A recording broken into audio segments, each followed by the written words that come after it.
사랑과 은혜가 충만하신 하늘에 계신 우리들의 아버지, 오늘 하루도 하나님의 은혜 안에서 살게 하심을 감사드립니다. 세상이 너무나 어지러운 이때에 우리 성도님들 하나님의 보호 아래 큰일 없이 지내시게 하심을 진심으로 감사드립니다.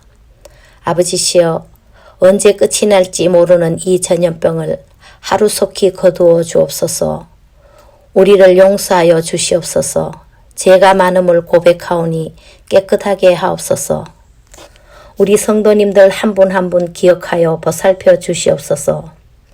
믿음에 더욱 매진할 수 있는 저희들 되게 하시어 하나님 말씀에 순종하며 살게 하옵소서. 아버지시여, 성전에서 예배하게 하옵소서. 아버지의 크신 은혜를 갈망하오니 도와주시옵소서.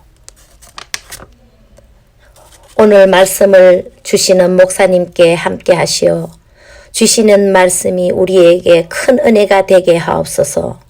이 모든 말씀 우리 주 예수님의 이름으로 간절히 기도드리옵나이다. 아멘.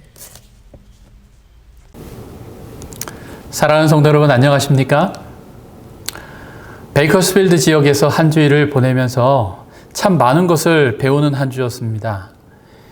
고린도전서 13장 4절에는 사랑은 오래 참고 라고 시작을 하고 있습니다.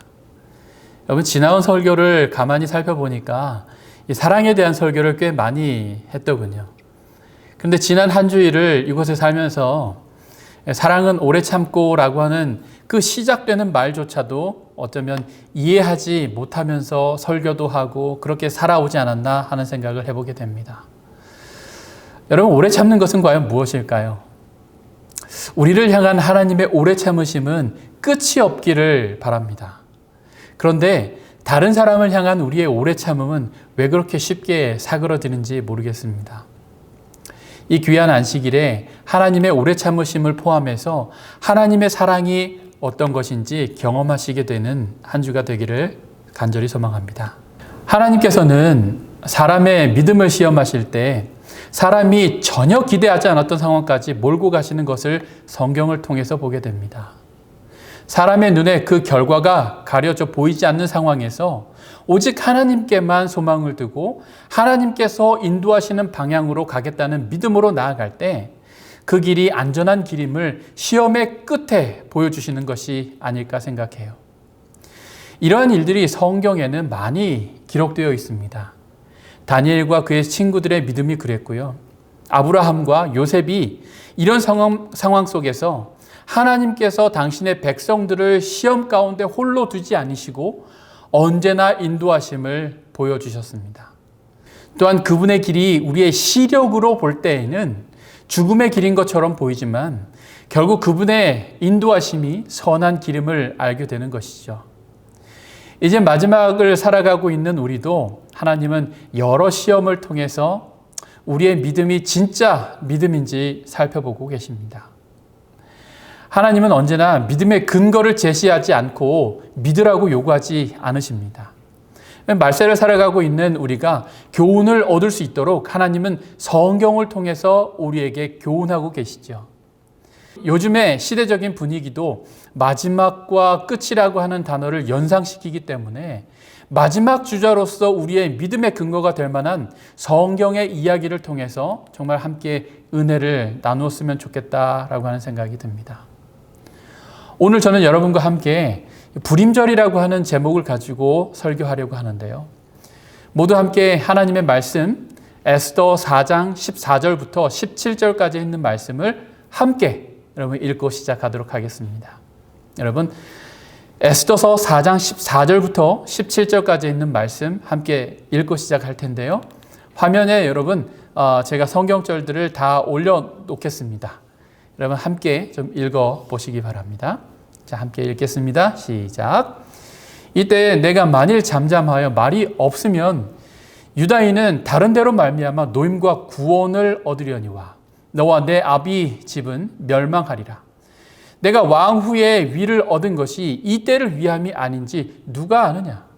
에스더가 명하여 모르드게에게 화답하되 당신은 가서 수산에 있는 유다인을 다 모으고 나를 위하여 금식하되 밤낮 3일을 먹지도 말고 마시지도 마소서. 나도 나의 시녀로 더불어 이렇게 금식한 후에 규례를 어기고 왕 앞에 나아가리니 죽으면 죽으리이다. 모르드게가 가서 에스더의 명한 대로 다 행하니라. 제가 어렸을 때 동해 중앙교회를 다녔습니다. 옛날에는 묵호교회라고 했었지요. 그때 한 장로님이 계셨는데 구역 반장님이셨습니다. 그래서 그 장로님 댁에서 예배를 많이 드렸는데 장로님은 정말 육식은 고사하고 멸치 국물에 넣었다 뺀 것도 드시지 않는 분이셨어요. 게다가 고춧가루를 먹으면 성격이 급해지신다고 하셔서 그것 역시도 드시지 않으셨습니다. 김치 안 드셨어요. 깍두기 안 드셨어요. 그저 백김치와 또 고춧가루가 전혀 들어가지 않는 그런 음식만 드셨죠. 할머니를 따라서 예배 드릴 때 어렸었지만 하셨던 말씀이 기억이 납니다. 예수님 오실 때가 다 되었으니까 언제든지 예수님 맞을 준비를 하면서 살아야 한다고. 그래서요, 어렸을 때부터 교회에 가면 뭔가 쫓기는 듯한 그런 긴장감이 기저에 있었던 것이 사실이었습니다. 고등학교 때 저는 예수님이 군대 가기 전에 오셨으면 좋겠다라고 하는 생각을 했었는데 대학에 들어가면서요, 저는 조금 나태해진 것 같아요. 예수님 결혼하기 전에는 오시면 안 됩니다. 조금만 좀 기다렸다 오세요. 이렇게 바뀌었고요. 지금은 어쩌면 예수님 언제가 될지는 모르지만 제 믿음이 정말 충만해질 때 그때 오시면 안 될까요? 라고 하는 생각으로 좀 바뀌었던 것 같아요. 그리고 이제 조금 지나면 예수님 조금 천천히 오시면 좋겠는데요. 급하지 않으시잖아요. 이렇게 할지도 모르겠습니다. 그러나 이 시대의 상황을 보니까요. 예수님이 오시지 않고는 해결될 것 같지 않은 그런 여러 일들이 우리의 마음을 참 아프게 합니다. 이런 때에 사단은 믿음을 놓지 않는 자들을 삼키기 위해서 여러 일로 위협을 하고 믿음을 흔드는 일을 하고 있고 또 더 큰 시험을 준비하고 있다라고 하는 거예요. 여러분, 이럴 때 우리는 어떤 믿음을 가지고 살아야 할까요? 에스더서는 우리에게 마지막을 살아가고 있는 우리에게 많은 교훈을 던져주는 아주 귀한 책입니다. 에스더서의 시대적인 배경이 마치 지금 우리의 시대적 배경과 매우 흡사하다라고 하는 것이죠. 사실 어제 한 설교를 우리가 물어보면 잘 기억하지 못할 때가 있어요. 그런데 여러분, 제가 지금 하려고 하는 설교의 모든 내용을 다 기억하지 못하셔도 괜찮습니다. 그런데 제가 왜 이런 설교를 하는지 여러분 꼭 기억하셨으면 좋겠다라고 하는 바람을 갖습니다. 우리는 마지막 시대에 한 가지 큰 시험을 준비하고 있습니다. 그것은 마지막 때의 전 세계적인 일요일 휴업령을 통해서 사람의 신앙의 자유를 제한하고 사람의 기본적인 권리와 자유를 제한하는 법령을 만들게 된다는 것이죠. 어렸을 때부터 참 많이 들어왔던 이야기입니다. 그래서 어떻게 사람의 자유를 이렇게 제한할 수 있는지 많은 의문을 가지고 있었죠. 세계적으로 각 국가는요, 자신들의 헌법이 존재하고 있다고 하는 것을 알고 있습니다. 그러므로 많은 국가들이 이 헌법에 따라서 나라를 운영하고 있는 것이죠. 그래서 이와 같이 기본적인 자유를 제한하는 법을 만드는 것은 그들의 헌법 자체를 변경하는 아주 큰 일을 해야 하는데 과연 이것이 가능한 일일까 하는 생각을 해보게 되었습니다. 그런데 성경은 분명하게 그렇게 될 것이라고 예언을 하고 있죠. 지금까지 하나님의 예언의 시계는 분명하게 늦거나 빠르지 않았고 반드시 성취되는 모습을 보게 됩니다. 그렇다면 이와 같은 법도요, 반드시 예언된 대로 실행될 것이고 예언이 성취될 것인데 어떻게 이런 일이 가능할까요? 우리는 성경의 몇몇의 사건들이 마지막 시대의 일요일 휴업령과 같은 말도 안 되는 일을 가능하게 만들 것이다 라고 하는 힌트를 얻게 되는데 그 사건이 바로 에스더의 사건입니다. 여러분, 불임절이라고 불려지는 이 명절을 생기게 한 사건이지요. 에스더서를 열어보면 한 큰 잔치가 등장하는 것을 볼 수 있게 되는데요. 이 잔치는 아하수에로 왕이 연 잔치입니다. 그 당시 메데 페르시아는요, 아주 강한 나라였던 것을 보게 됩니다. 동서의 길이가 약 4,800km였고 폭은 800에서 2,400km였습니다. 면적을 보면 320만 평방킬로미터, 그러니까 우리나라 대한민국의 면적의 35에서 40배나 되는 아주 거대한 제국이었습니다. 지금의 나라로, 지금의 미국과 좀 견줄 수 있는 그런 나라라고 생각을 하는데요. 아주 어마어마한 영토를 가지고 있는 그런 나라였습니다. 미국도 많은 주를 가지고 있었던 것과 같이 메데 페르시아도 많은 도를 가지고 있었습니다. 에스더서 1장 1절 말씀을 보면 아하수에로는 인도로 구스까지 127도를 치리하는 왕이라 라고 되어 있습니다. 그런데 아하수에로 왕은 이렇게 큰 땅을 가지고 있었지만 여기서 멈추지 않았어요. 그의 아버지는 영토 확장 전쟁을 계속하면서 동서뿐만 아니라 이제는 유럽으로까지 그 손을 뻗었던 것입니다. 그래서 그는 헬라로 방향을 틀어서 공격을 감행하게 됩니다. 하지만 아쉽게도 헬라는 정복하지 못하고 그냥 돌아올 수밖에 없었어요.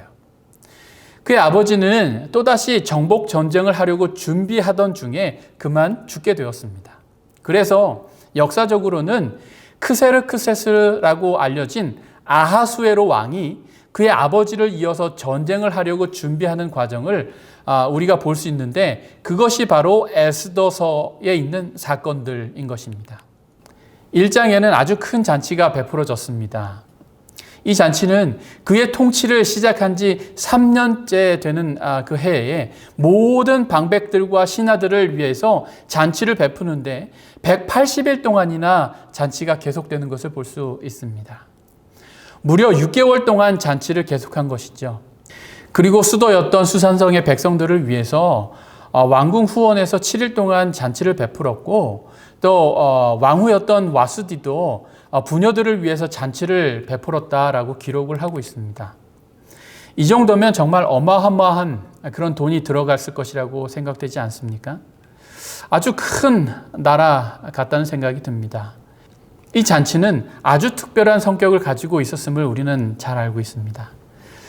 아무리 왕이라고 할지라도요, 각 지방의 관리들과 장군들이 이 일을 돕지 않으면 안 되는 것입니다. 또한 전쟁을 하기 위해서 막대한 자금이 들어가는데 그 일을 위해서 지방의 사람들을 모으고 그들에게 전쟁을 선동하기 위해서 이 잔치를 베풀었다는 것이죠. 그는 그와 같은 목적을 가지고 잔치를 베풀었고 관리들과 관원들 그리고 장군들을 선동하는 것이었습니다. 이 자리에서 왕후 와스디에게 한 명령이 지켜지지 않자 왕은 고민에 빠지게 된 것입니다. 이 전쟁에 나가기 위해서 준비하는 과정에서 이 장수들과 관원들이 자신의 말을 잘 듣고 또 그렇게 따라와야 하는데 그의 아내부터 왕의 말을 듣지 않는 그런 모습을 보여주게 되자 왕은 참 우스운 꼴이 되고 만 것입니다. 그래서 왕은 와스디를 폐위하게 되었고 에스더를 왕후에 올리는 길이 마련되게 된 것입니다. 에스더가 왕후가 되기를 준비하는 동안에 아하수에로 왕은 헬라를 정복하기 위한 전쟁에 나가게 됩니다. 그러나 이 전쟁은 승리하지 못하고 살라미스라고 하는 해전에서 완전히 패하고 돌아오고 맙니다. 이후에 페르시아의 국세는 예전만 못하게 되었고 다시 지중해를 넘보지 못하고 제국의 영토는 아시아에 한정되게 되었습니다. 심히 부요한 국가를 건설했지만 국정의 방만한 운영과 무리한 전쟁의 실패로 인해서 쇠락의 길을 걷고 만 것이지요. 이것은 오늘날 세계의 패권국인 미국의 진한 모습과 오늘날의 경제적 쇠락의 모습과 좀 흡사하다라고 하는 생각을 해보게 됩니다. 이렇게 대패하고 돌아온 왕이 하만이라고 하는 인물을 전에 없던 인사로 높은 자리에 올리는 모습을 보게 됩니다. 에스더서 1장 14절에는 원래 메데 페르시아는 7명의 방백이 있어서 왕을 보좌하는 권력 구조를 가지고 있었습니다. 그런데 7명의 방백이 나라의 일을 다 떠맡아서 하는 그런 구조를 가지고 있죠. 그런데 여기서 하만을 7방백보다 더 높여서 왕 다음 가는 자리에 앉히는 그런 모습을 보게 됩니다. 사실 하만은요, 메데페르시아 사람이 아닙니다. 그는 아각 사람입니다. 그는 본토인이 아니라 이방 족속인 아각 사람이었지만 그는 정말 전에 없던 초고속 승진을 통해서 왕 다음 가는 자리에까지 오르게 되는 것입니다. 어떻게 이런 일이 가능했을까요? 한편 우리는 모르드게라고 하는 인물의 등장을 보게 됩니다. 모르드게는 하나님의 백성이기는 했지만 그의 신앙을 가만히 살펴보면 어쩌면 조금은 부족한 부분이 없지 않아 보이는 것 같습니다. 사실 하나님은 다니엘을 통해서 보여주신 것과 같이 이스라엘 백성이 가나안 땅으로 돌아갈 수 있게 해주셨습니다. 포로로 잡혀왔던 사람들을 귀환하라는 왕의 조서가 이미 2번이나 내려졌었지요. 그래서 많은 유대인들이 고향으로 돌아가게 되었던 것입니다. 그런데 왜 모르드게는 그의 행렬에 함께하지 않았는지 의문이 좀 듭니다. 선지자와 왕에는 이렇게 기록을 하고 있습니다. 고레스가 그들에게 베푼 은총으로 사로잡혀 온 자손 중 5만 5천 명 가량이 이 칙령의 혜택을 입었고 귀환할 수 있는 허락을 받았다. 그러나 메데바사의 각 도에 분산된 무수한 사람들과 비교할 때에 이들은 다만 남은 자에 불과하였다. 이스라엘 백성의 대다수는 돌아가는 여행의 어려움과 황폐된 성읍과 집을 다시 세우는 고통을 당하기보다는 차라리 유랑의 땅에 그대로 남아있기로 선택하였다. 이스라엘 백성이 귀한 명령이 났음에도 불구하고 돌아가지 않은 이유를 이렇게 이야기하고 있습니다. 어쩌면 그들은 하나님의 백성으로 살지만 세상의 부귀도 얻고 하늘의 축복도 얻고자 하는 오늘 우리들의 신앙의 모습을 보여주는 사람처럼 보입니다. 라오디게아 교인처럼 차지도 아니하고 덥지도 아니한 마지막 교회의 모습을 잘 드러내고 있는 것 같습니다. 그러나 그들은 때가 이른 것을 알았고 더 이상 자신들의 정체를 숨기고 살아서는 안 된다는 시대적 변화를 이해하면서 자신들의 안일한 자리를 박차고 일어날 마지막 백성들을 또한 대표하고 있다라고 하는 것입니다. 모르드게는 이런 신앙의 큰 시험을 만났을 때에 하나님을 포기하지 않았고 오직 하나님 앞에서 완전한 자로 서 있기 위해서 고군분투하는 그런 모습을 보게 되는 것입니다. 그들은 정말 힘겨운 싸움을 싸우는 것처럼 보입니다. 왕이 하만을 높여서 왕 다음 가는 자리에 올려놓았습니다. 그를 받아들이지 않으면 죽은 목숨인 것처럼 보였죠. 사실 하만은 아각 사람으로서 이스라엘 백성들을 회방하고 가나안 땅에 들어가지 못하도록 방해했던 민족이었습니다. 그래서 하나님은 가나안 땅에 들어가서 평안해지면 가장 먼저 아각 사람들을 진멸하라고 하는 명령을 하셨고 실제로 사울에게 그와 같은 명령을 하셨습니다. 다시 말하면 완전히 이스라엘 백성들과는 원수가 된 민족이었죠. 그래서 주위에 있던 사람들도 모르드게가 하만에게 절하지 않자 모르드게가 유대인이다라고 하는 것을 하만에게 알리고 어떻게 되는지 보자고 했을 것입니다. 하만은 모르드게가 유대인인 것을 알고는 그만 죽이지 않고 그의 모든 민족을 죽이려고 하는 것입니다. 그래서 왕에게 찾아가서 이와 같은 법을 만드는 것이죠.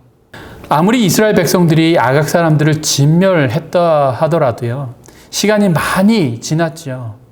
여러분 메데페르시아에는 법이 존재했지만은 왕은 그와 같은 명령을 아무런 반대 의사 없이 허락하는 것을 보게 됩니다. 한편 우리는 하만의 민족이 겪은 역사적인 사실 때문에 하만이 죽게 되었던 작은 뿔과 유사함을 느끼게 됩니다. 그의 민족은 하나님의 백성들이 가나안 땅에 들어갈 때에 그것들을 막은 그런 백성들이었습니다. 그렇게 하나님의 백성들에게 완전히 죽은 것처럼 멸망당하였지만 이제는 그 죽게 되었던 상처가 나아서 하나님의 백성을 죽이기 위해서 준비하고 있는 작은 뿔의 세력과 같은 행동을 하고 있다는 것입니다. 메데페르시아라고 하는 나라를 등에 업고 나타난 하만은 짐승을 등에 업고 나타난 작은 뿔과 유사함을 볼 수 있는 것이죠. 이런 역사의 반복을 보면서 정말 이상하지 않으십니까? 마치 하나님의 백성들이 사단과 그의 종들에게 무릎을 꿇지 않고 계시록 12장 17절에 나오는 남은 무리, 즉 하나님의 계명을 지키며 예수의 증거를 가진 자들을 진멸하기 위해서 세계적이고 또 상식에 맞지 않는 그런 법을 만드는 것과 같은 것을 우리는 보게 되죠. 마지막 때에 우리는 정말 모르드게와 같이 살아야 합니다. 오직 하나님께만 우리의 충성을 다하고 하나님의 율법과 예수 그리스도의 증거 안에서 우리의 신앙이 굳게 되는 경험을 하지 않으면 안 되는 것입니다. 그렇지 않으면 우리는 절대로 마지막 시험에 하나님의 편에 서지 못할 것입니다. 시대적인 상황을 보면 하만에게 굴복하고 하만에게 절하는 것이 옳은 것처럼 보일지 모르겠습니다. 그러나 시대적인 상황이 어찌됐든 간에 오직 하나님께만 순종하고 하나님께 충성을 다하는 사람들을 하나님은 그냥 놔두지 않으신다는 것입니다. 이 책은 마지막을 살아가고 있는 그리스도인들에게 어떻게 믿음의 경각심을 유지하며 신앙적인 자각을 유지하면서 살 수 있을지에 대한 의문을 던집니다. 목사님들은 세계적으로 급증하고 있는 자연재해, 그리고 예수님께서 감람산에서 예루살렘을 보시면서 말씀하셨던 것과 같이 거짓 그리스도인들이 일어나고 사회적으로 사랑이 식어지겠다라고 하는 것을 설명하면서 우리의 자각심과 경각심을 계속해서 유지해 보려고 노력하지만 사실 우리는 들을 때만이지 듣고 나면 다 잊으면서 그렇게 살아가고 있는지 모르겠습니다. 그렇지만 우리는 그와 같은 신앙의 경각심을 예언의 성취와 예언의 시간표를 쫓아가면서 우리가 지금 서 있는 예언상의 위치를 보아야 한다는 것입니다. 사단은 하나님의 율법과 예수 그리스도의 증거를 가진 자들을 진멸하기 위해서 우리가 알지 못하는 방법과 철저하게 숨겨놓은 그런 방법을 통해서 움직이고 있다는 것입니다. 우리는 정말 하나님의 말씀으로 경고를 받고 하나님의 말씀으로 힘을 얻어야 합니다. 하만이 어떻게 이렇게 초고속으로 승진할 수 있었는지에 대해서 에스더서 3장 8절과 9절에서 찾아볼 수 있는데요. 에스더서 3장 8절은 하만이 아하수에로 왕에게 이르되 한 민족이 왕의 나라 각 지방 각 백성 중에 흩어져 거하는데 그 법률이 만민의 것과 달라서 왕의 법률을 지키지 아니하오니 용납하는 것이 왕에게 무익하니이다. 왕이 옳게 여기시거든 조서를 내려 그들을 진멸하소서. 내가 은 1만 달란트를 왕의 일을 맡은 자의 손에 맡겨 왕의 금고에 드리리이다 하니.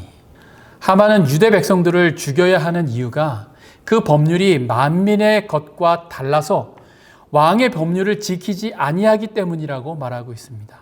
이 말은 마지막 남은 백성과 이 세상을 구분짓게 만드는 그 법 때문에 수천 년 전에 모르드게와 유대인들이 똑같은 일을 겪었다는 것입니다. 그런데 이제 이 법의 다름 때문에 이 세상의 마지막 때에 우리는 똑같은 일을 겪게 될 것이라고 예언하고 있습니다. 왜냐하면 남은 무리는 하나님의 계명과 예수 믿음을 지키는 자들인데 하나님의 계명은 이 세상의 법과 결국 다를 것이기 때문에 그렇습니다. 진정한 안식일과 일요일의 차이는 그 옛날 유대인들이 겪었던 동일한 선택을 하도록 강요하고 있는 것입니다. 당시 아하수에로 왕은 무리한 전쟁과 방만하게 운영된 나라 살림 때문에 많은 압박을 받게 되었습니다. 나라를 움직이는 데는 돈이 많이 들게 되지 않습니까? 그런데 아하수에로는 이와 같은 일에 있어서 너무도 방만하고 무모했던 것 같습니다. 헬라를 빼앗았으면 어땠을지 모르겠지만 그는 막대한 돈을 들여서 건조한 배들이 살라미스 전쟁에서 처참하게 수장되는 일을 보았습니다. 전쟁은 완전히 패하게 되었고 막대한 돈은 바닷속으로 완전히 사라져 버리고 만 것이죠. 이렇게 나라는 쇠퇴하게 되었고 아하수에로는 20년을 통치하게 되었는데요. 헬라와의 전쟁 그 이후로 나머지 그 통치 기간 동안에 그는 굉장한 압박을 받게 된 것입니다.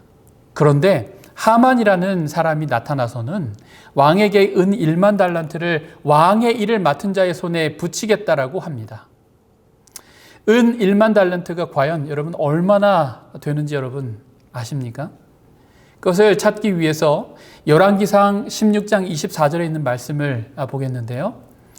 저가 은 2달란트로 세멜에게서 사마리아 산을 사고 그 산 위에 성을 건축하고 그 건축한 성 이름을 그 산 주인이 되었던 세멜의 이름을 쫓아 사마리아라 일컬었더라 라고 기록하고 있습니다. 역대상 19장 6절입니다. 암몬 자손이 자기가 다윗에게 밉게 한 줄 안지라 한온이 암몬 자손으로 더불어 은 1,000달란트를 아람 나하라임과 아람 마아가와 소바에 보내어 병거와 마병을 상내되 곧 병거 3만 2천 승과 마아가 왕과 그 백성을 쌍내었더니 한 나라의 수도가 되고 왕궁이 들어설 수 있는 터가 되는 그 자리를 은 2달란트로 또 전쟁을 위해서 병거 3만 2천 승 그리고 한 민족을 용병으로 상내는데 은 1,000달란트로 살 수 있었던 것을 보면서 우리는 은 1만 달란트가 상상을 초월하는 거대한 액수임을 알게 됩니다. 그런데 우리가 이렇게 큰 돈을 운영할 수 있는 하만의 모습을 정말 주목해서 볼만한 것입니다. 국고는 낭비되었고 막대한 재정을 투입한 전쟁이 실패로 끝났을 때에 권력자가 이후 겪게 될 고통은 재정적인 궁핍함이 아니겠습니까? 이런 재정적인 궁핍함을 통해서 하만은 자신의 입지를 넓히는 기회를 얻게 되었고 자신의 재력으로 자신이 원하는 것을 얻을 수 있게 된 것입니다. 정말 정신을 차리지 않으면 우리는 사단의 밥이 되겠다는 생각이 들어서 너무도 두렵습니다. 마지막 시대의 교황권과 미국이 권력의 중심에 서게 될 것입니다. 그리고 간악한 하만과 같은 교황권은 신실한 주의 백성들을 진멸하라는 명령을 내리게 될 것입니다. 이것은 분명히 예언된 것이고 지금 이 시간에도 사단은 이 일을 위해서 부산이 움직이고 있는 것이죠. 그러나 우리가 희망을 얻는 것은요, 이 싸움은 이미 하나님의 승리로 끝이 난 것에 감사합니다. 사단이 이와 같이 주의 백성들을 괴롭게 할 것만 예언된 것이 아니라 하나님의 백성들을 하나님이 어떻게 지키실 것이며 또 하나님의 백성들이 하나님의 은혜로 어떻게 승리할 것이라고 하는 것까지도 예언이 되어 있음을 인해서 정말 감사하는 것입니다. 미국이 어떻게 교황권과 함께 짐승의 우상을 경배하게 할 것이고 그리고 경배를 거절하는 자들에 대해서 법적인 제재를 가할 수 있는지에 대한 영적인 통찰력을 하나님께서는 계시를 통해서 이미 에스더서를 통해서 우리에게 보여주신 것입니다. 사랑하는 성도 여러분, 여러 시대적 상황에서 우리는 어떻게 살아야 할지에 대해서 우리는 에스더서를 통해서 많은 교훈을 얻게 됩니다. 우리는 지금 마지막 시대의 마지막 끝에 와 있는 것 같습니다. 여러분, 고등학교 시절 제가 들었던 마지막 때보다 지금 이 시간 우리는 예언의 시간표에서 주님이 알려주신 그 시간보다 훨씬 더 가까이 와 있다라고 하는 느낌을 또한 받게 됩니다. 모르드게는 죽으면 죽으리라고 하는 각오를 에스더와 함께 했습니다. 다니엘의 세 친구들을 기억하실 것입니다. 느부갓네살 왕이여, 우리가 이 일에 대하여 왕에게 대답할 필요가 없나이다. 왕이여, 우리가 섬기는 하나님이 계시다면 우리를 맹렬히 타는 풀무불 가운데서 능히 건져내시겠고 왕의 손에서도 건져내시리다. 그리 아니하실지라도 왕이여, 우리가 왕의 신들을 섬기지도 아니하고 왕의 세우신 금신상에게 절하지도 아니할 줄 아옵소서. 다니엘의 세 친구들은 죽음을 각오하고 풀물불 가운데 들어갔습니다. 그들을 던졌던 사람은 다 죽었을지 모르지만 믿음의 사람들은 하나님이 지키셨던 것을 볼 수 있지 않습니까? 유대인을 죽이기 위하여 날짜를 정해두었고 그날에 모든 유대인들을 죽이기 위하여 나무를 세워두었지만 그날에 유대인들이 아니라 하만과 그의 일족들이 모두 멸하게 된 것을 여러분 보시지 않습니까? 싸움은 하나님께 속해 있는 것입니다. 마지막 때에 우리의 신앙을 여러 가지 방법으로 압박하고 우상과 더러운 귀신을 섬기라고 강요할 때에 이 싸움의 끝은 분명히 하나님이 이기신다라고 하는 것을 여러분 기억하게 되기를 간절히 바랍니다. 에스더서에서는 왕에 의해서 유대인들의 멸망이 공포되었습니다. 모든 유대인들을 죽일 정해진 달과 날이 정해지고 그 시간도 다가오고 있었습니다. 그때 하나님은 에스더를 통하여 구원의 손길을 펴십니다. 에스더서를 가만히 보면 유대인들은 볼 수 없는 상황이었지만 하나님의 구원의 계획은 이미 시작되었다라고 하는 것을 볼 수 있습니다. 우리는 며칠 전에 봤던 드라마를 볼 때 별 긴장감이 없지 않습니까? 이미 이긴 경기를 볼 때 마찬가지입니다. 이미 승리로 끝난 싸움을 에스더서의 역사를 통해서 보게 되죠. 앞으로 일어날 일도 하나님의 승리로 끝이 날 것이 예언된 상황 가운데서 우리는 믿음의 주저함이나 두려움으로 위축될 필요가 전혀 없음을 기억하시고 언제나 믿음으로 승리하고 하나님의 말씀으로 이겨낼 수 있는 우리 모두가 되기를 간절히 축원하면서 오늘 말씀을 드리도록 하겠습니다.